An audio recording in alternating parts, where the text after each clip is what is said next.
What's up, ladies and gentlemen? Today I just want to show you a very quick trap to try out against your Caro-Kann opponents. If you are an e4 player, then you have no choice but to learn this beautiful trap because you're going to meet someone in the tournament who plays the Caro-Kann, and as an e4 player, if you don't know how to fight against the Caro-Kann, then you are just wasting your time in chess. So without wasting much of your time, you start with e4, then obviously black responds with c6, the Caro-Kann defense, and then instead of going pawn to d4, one stable opening that I recommend is the two knights attack against the Caro-Kann defense. So that's why you develop your two knights first before developing your d pawn. And for disclosure, this is the game that I played against a FIDE master on Lichess yesterday, and spoiler alert, I won the game in 9 moves. So I played knight to f3, and after d5, because that's what Caro-Kann players play, I played knight c3. Then as usual, my opponent took on e4 and I took back. At this point, I was expecting black to play bishop f5, after which I was going to play knight g3 and pawn to h4 to try and trap that bishop. I'll show you how that works in a moment, but my opponent played knight d7, which most masters love playing, especially in the Masters Database. It's the second most played move. One of black's ideas is to put his king's knight on f6 so that these two knights can be able to see each other, and this also prepares for pawn to e5, by the way, which is why I decided to play bishop c4 right away in the opening stage. And this is the area of our mate in this study. I do recommend that you make use of this bishop move. It just forces black to be up on his toes and increase his chances to blunder. My opponent played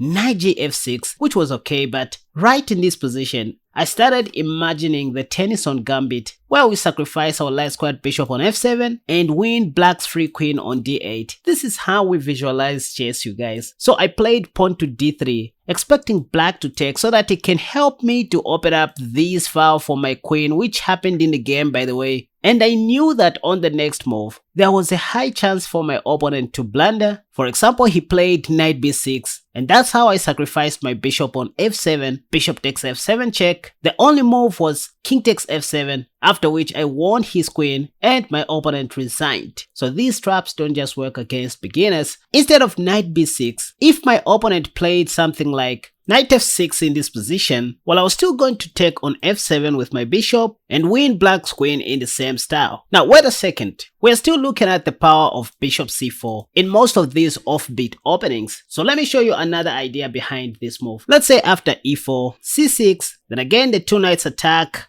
d takes e4, knight takes e4 and knight d7, which my opponent played. The other idea behind bishop c4 is to provoke pawn to e6 so that we can sacrifice our bishop either on e6 or even on f7. For example, if black plays knight gf6, remember this may be happening in the tournament. This time you change the move sequence by going knight eg5, targeting the weak f7 square with two of your minor pieces, and this provokes black to play pawn to e6. You can see that's the top played move in the Lichess database, and this is when you play queen e2, now putting more pressure on this pawn on e6. If black plays the second most played move, bishop e7, well, this is a very terrible blunder and can lead to mate in 4 after knight takes f7. So you now sacrifice your knight on f7. By the way, in some lines, we also sacrifice the bishop on e6, but in this particular line, knight takes f7 is better because if black takes, this will be a mate in 4. For example, black cannot go back because of queen f7 checkmate. And if king g6, it's just a matter of finding the right moves. You know, coupled with your patience, bishop d3 check, king h6, then you go queen e3 check, and whatever black does, this will be a mate in 1. But one may ask, after we play knight eg5, provoking pawn to e6, and then queen a2, what if black doesn't play bishop e7, and let's say they play a more logical move, knight b6, which also counterattacks the bishop? Well, if you want, you can play bishop b3, but there's this forcing sequence that you can try out, especially in tournaments. You go knight e5 first, allowing black to take your bishop, and then you take back on c4 with your queen. Then you can see queen d5 is by far the top played move, after which you just exchange queens, you simplify the game, and at the end of the day walk out with a pawn.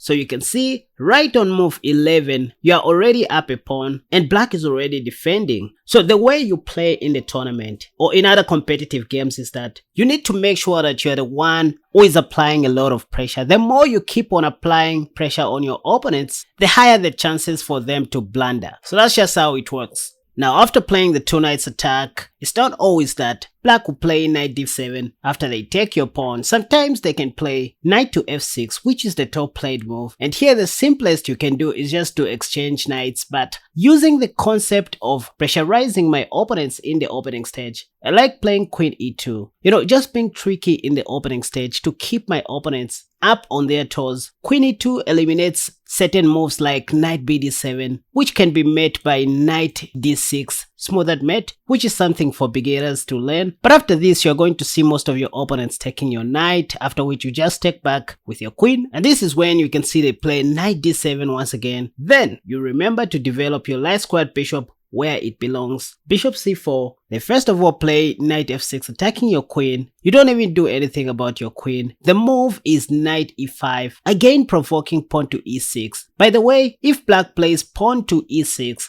their light squared bishop will be unhappy and locked. So that's what you're looking for in the opening stage. If they take your queen, there's a mate in one, by the way, in case you didn't know. So pawn to e6 has to be played, after which you go queen h4, they play bishop e7, the top played move, and now you go pawn to d4, paving way for your dark squared bishop. And in most of these Caro-Kann positions, you always have chance to castle long if you want to, but just to be safe, castling short is not much of a stretch.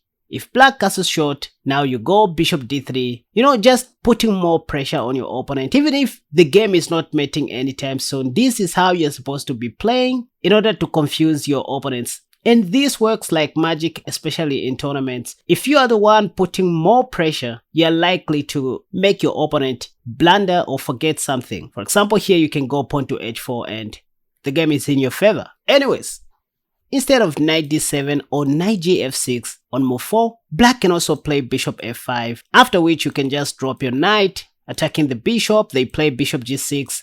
This is one common line you need to know with all your heart in the two knights attack against the Caro-Kann. Here you go pawn to h4, wanting to trap that bishop. If h6, don't go h5. The move is knight e5.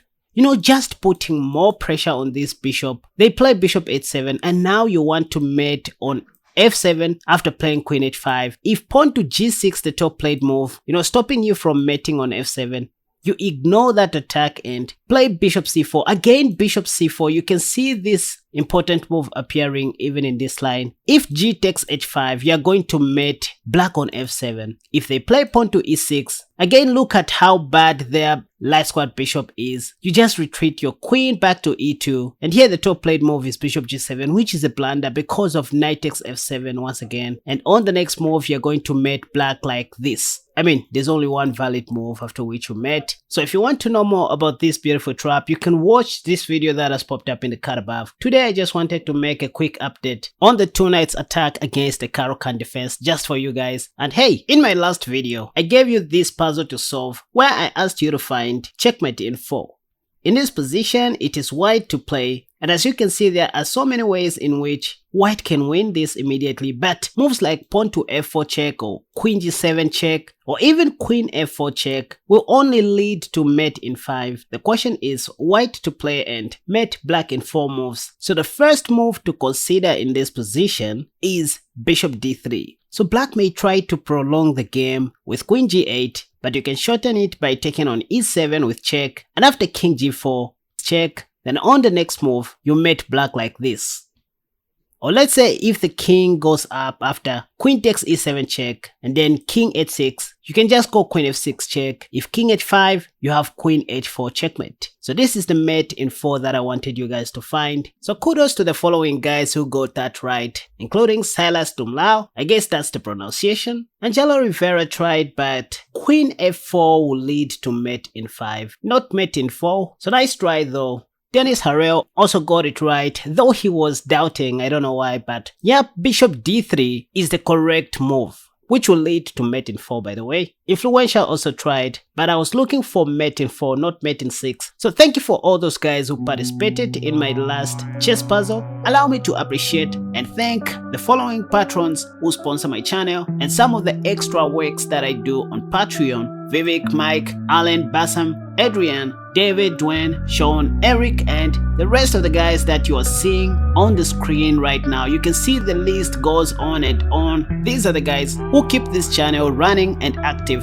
Out of their love, they support our Casper Chess group financially, and in return, I give them extra materials that I don't post on YouTube. To thank all of these guys in style, thank you for supporting my channel once again. And yep, one of my supportive members is Samson Simpson. Thank you guys. If you want to become part of the Casper Chess community, you can simply follow me on Patreon and become a member. Thank you so much guys for watching this video and also for supporting my channel. I hope you enjoyed watching this. Until next time, bye bye.